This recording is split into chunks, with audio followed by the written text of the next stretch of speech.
Terus di waktu lagi latsar tiba-tiba ditagih lagi uang sebesar 350.000. Apalagi waktu itu tuh kita gaji selama 3 bulan belum dibayar. Saya bilang saya nggak ada uang banget. Saya kasih screenshot isi rekening saya, nggak ada. Di 500.000 aja nggak ada di rekening waktu itu. Jadi saya lapor aja di lapor.go.id. Dari situ ditelepon untuk menghadap ke kantor BKPSDM Pangandaran di Jalan Parigi. Suasana nggak enak lah. Saya dikepung 12 orang, saya di tengah dilingkarin gitu. Terus ditanya-tanya kan, kenapa ngelapor.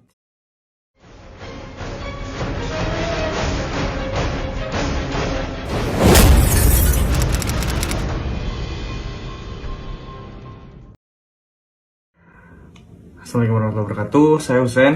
Saya minta maaf kalau memang jadi perhatian banyak orang.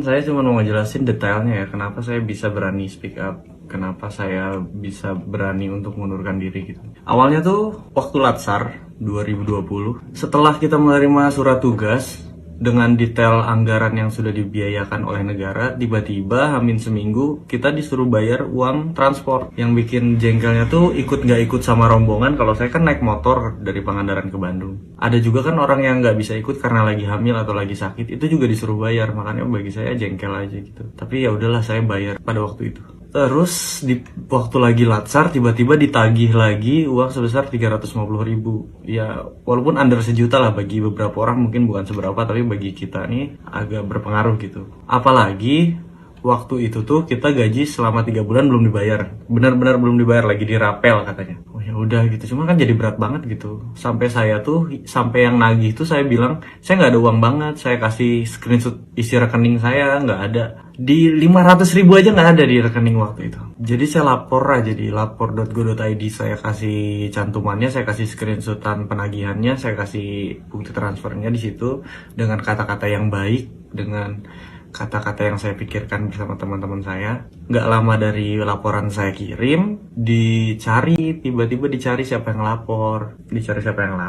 Karena banyak yang dituding, kasihan. Saya nggak mau ngerugiin orang, saya ngaku aja bahwa itu saya ngelapor. Dari situ ditelepon untuk menghadap ke kantor BKPSDM Pangandaran di Jalan Parigi. Itu tuh wah, suasana kayak gimana ya, HP disuruh ditaruh di depan, terus suasana nggak enak lah. Saya dikepung 12 orang, saya di tengah dilingkarin gitu. Terus ditanya-tanya kan, kenapa ngelapor. Saya bilang, ya karena saya keberatan, saya nggak bisa bayar uang yang saya nggak tahu ini uang untuk apa, urgensinya apa gitu. Terus mereka beralibi bahwa sebenarnya uangnya ada, cuman direfocusing untuk COVID. Tapi ini maaf ya, kan saya walaupun masih muda nih, saya kan maaf nih sekali, saya kan nggak goblok gitu. Saya gini-gini juga sarjana 1 saya teh, nggak bisa. Kalau uang negara tuh, kalau perpindahan dana tuh pasti ada suratnya. Saya mintalah surat perpindahan dananya, mana Bu, biar saya laporin untuk nurunin laporan sebelumnya. Masuk akal. Mereka bilang beralasan lagi, katanya nah sebenarnya uang nggak ada, jadi karena kamu latsarnya waktu awal online tiba-tiba offline, jadi dananya belum disiapkan dari awal. Lah jadi berbeda sama argumen sebelumnya. Saya nggak akan nyebut nama orangnya ya, karena sampai sekarang saya belum ada dikontak sama pihak Pangandaran. Setelah itu di sidang lah, ada 6 jam kali saya di kantor. Di sidang disuruh nurunin, diancam dipecat. Nah ini diancam dipecat juga lucu sih. Kamu katanya kalau laporan ini nggak diturunkan bisa dipecat karena bisa dianggap merusak nama baik instansi.